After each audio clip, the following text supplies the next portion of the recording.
All right, let's jump right in. We've got about 5 minutes, and in that time, we are going to absolutely tear down one of the biggest, most damaging lies we tell ourselves about success. You know the one, the idea that there just isn't enough to go around. So let's kick things off with a really simple but honestly, a game-changing analogy. Think about it. Is success a pizza? Where if someone else grabs a huge slice, that means there's less for you. Or is it more like the sun, where someone else soaking up the rays doesn't mean there's any less sunshine for you? See, a scarcity mindset, that sees pizza. But the reality? It's all sunlight. And this is the little thought that poisons everything. It's that quiet nagging voice in the back of your head, right? The one that whispers, if they win, I lose. Every single time someone else gets a win, it feels like a personal loss. That is the lie we are going to take apart piece by piece today. So how do we break it? Well, it takes a really fundamental shift in how we look at the world. It's not about fighting over how the pie is divided. It's about realizing we can just bake more pies. It's all about creation, not distribution. And this is such a critical distinction. Okay, yeah, sure, some things are finite. There's only so much gold in the ground, only so much oil. But success? That's not something you find. It's something you make. It's built from ideas, from skills, from solving problems. And guess what? There is absolutely no limit on those things. Okay, so that's the big idea. But how do we actually start to feel it? How do we rewire our brains to think this way? We're going to do it with 3 really powerful metaphors that'll help shatter that scarcity illusion for good. Let's start with this one. I want you to be honest with yourself. Is this how you see your career? Like a big game of musical chairs?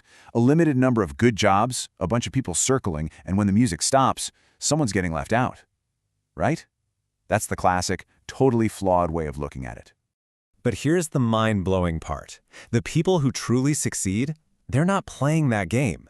They realize it's not about desperately scrambling for a chair. It's about creating so much value that you don't need a chair, because you've just built an entire stage. A stage for you and for a whole bunch of other people too. And this just gets right to the core of it, doesn't it? Is your life a horse race where there can only be one winner crossing that finish line first? Or is it more like building a city? I mean, think about it. A city is this huge, messy, incredible project where millions of people can all be winning in their own way, all at the same time. Okay, this last metaphor, this one might be the most powerful of all. Just imagine for a second that success is like a radio frequency. It's always out there, always broadcasting. Scarcity isn't the real world. It's just you being tuned to the wrong station. You're listening to the static of I can't and there isn't enough. And that brings us to the most important point.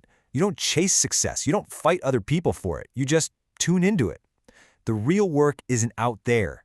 It's in here. It's about tweaking your own internal receiver until you can clearly hear the signal that's been playing the whole time. All right. So we get the theory, right? It sounds good. But how do we actually do it? How do we take this from a cool idea to something we live and breathe every single day? Let's get practical. Think of these as daily exercises for your mind. Just 4 simple things. First, when someone else wins, genuinely celebrate it. I mean it. This literally retrains your brain to see their success as proof of what's possible, not something stolen from you. Second, every morning ask yourself one question: what can I create today?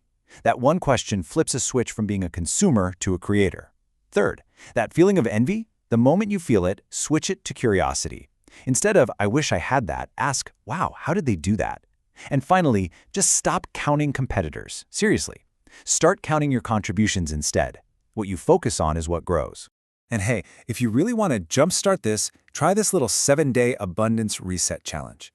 Each day is a simple action. Like on day 2, you catch yourself about to complain and instead you create something, anything.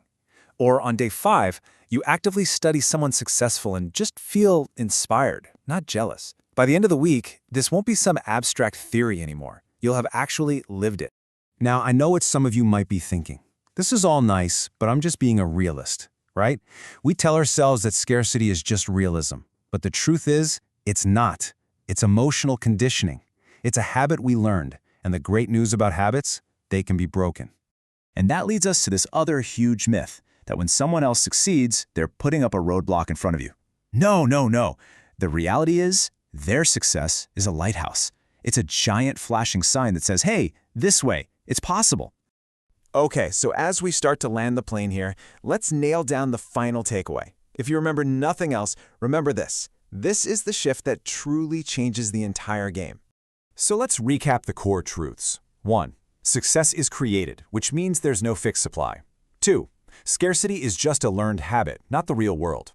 3. Creation will always beat competition. And 4. This whole abundance thing, it's not about being naive or optimistic. It's about being courageous. Because here's the ultimate payoff. When you get this, I mean really get it deep down, that there is no shortage, your energy just completely changes. You stop worrying about fighting other people for a slice of their pizza because you're way too busy building your own bakery.